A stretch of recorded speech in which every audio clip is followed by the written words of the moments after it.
The North Carolina General Assembly is shutting down its in-house government watchdog, the Program Evaluation Division, or PED. What does that mean for the future of legislative oversight?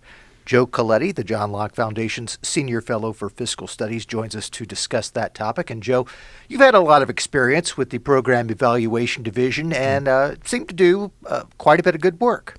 They did. They did. They had a number of good reports. They had some ideas that turned into legislation. There was often a sense of I wish they could have done more on some of their reports and some of their recommendations. That the questions sometimes were not exactly the ones that you might have asked. But yeah, the work that they did was good and thorough and could be used to take a look at what was happening. Now we have learned that PED is shutting down, and some people had some concerns that, this means the legislature's not that interested in looking into oversight and internal watchdog measures. You have looked at the situation and have a somewhat different take. Yeah, it's clear that the legislature, especially with an adversarial, with a governor of the other party, they clearly do care about oversight and watching what's going on in programs and seeing how money is being spent. And so that is not I would not say that that's the concern right now, is that they're all of a sudden going to turn a blind eye to things that go wrong.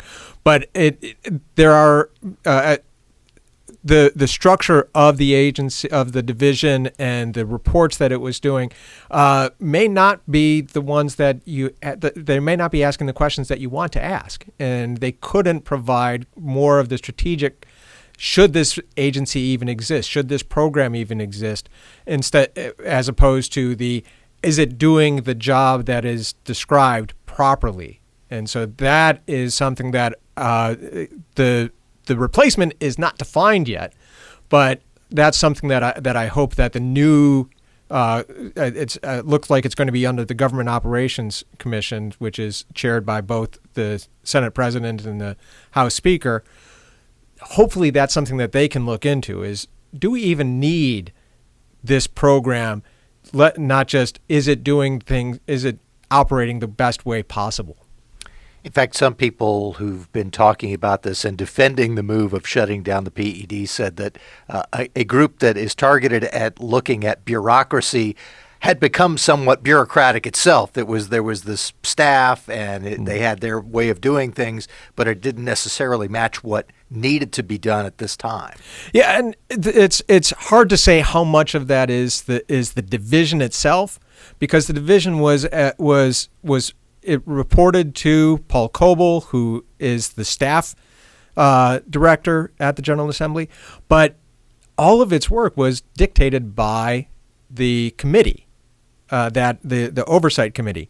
And so it's hard to distinguish and hard for me to separate out how much of this was the committee was more timid in what they were looking at versus how much was the definition that PED had set for itself was that way. Because John Turcotte is an aggressive person when it comes to looking at what goes wrong, and so yeah, it's hard for me to say that it would be something that he would naturally. It's in his instinct to be timid and to shy away from fights, as opposed to potentially some of what the committee as a whole was looking to do.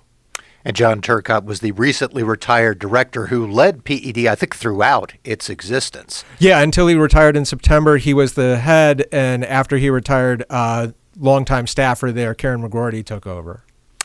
So you have been monitoring PED as someone who watches the North Carolina budget and finances. You also worked within state government in an office that was looking at streamlining and similar types of things. Given both of those perspectives, what do you hope the General Assembly does moving forward on legislative watchdog work? Yeah, the time that I had at NC Gear, which was in the state budget office reporting to the governor, we were able to accomplish some things that PED probably wouldn't have been able to because they had to go through the legislature. We were able to, there are some places where we worked well together with them. Occupational licensing was something that the two of us were both looking at, and the auditor's office, and still nothing's been accomplished on that side in terms of repealing occupational licensing. But we were able to, from the executive side, we were able to get things enacted. We were able to move agency functions from one agency to another agency. That PED said, well, these are things that should happen within the current structure.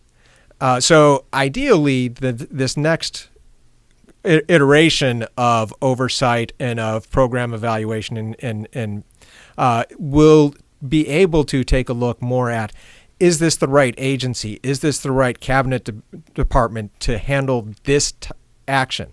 Should we be involved in this work?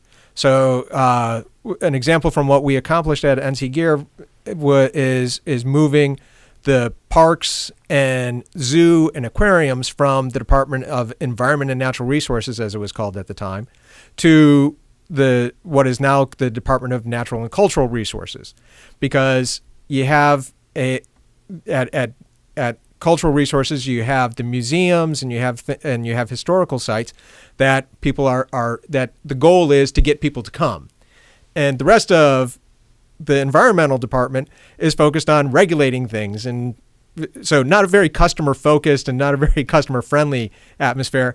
And both groups were asking for pricing flexibility and we're asking for a number of things. So we said, and PED said they should get this flexibility. And we said, well, it'd be much easier if we just had all of them in one place, so they only had to ask once instead of having to ask twice and having different rules apply in different places. The alcohol beverage control that we have, what we have in North Carolina, PED pointed out problems with that in 2008, but their recommendations didn't go to, why do we even have state control of alcoholic beverage sales? And because it doesn't accomplish the goal, and there's corruption involved inherent in having these lifelong contracts.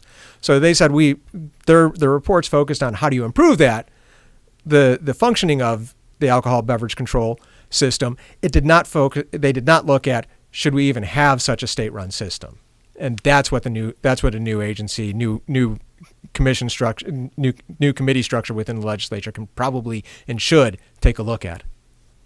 As this process moves forward, we know that one person who will be watching very closely is Joe Coletti. He is Senior Fellow at the John Locke Foundation for Fiscal Studies. Joe, thanks so much. Thank you, Mitch.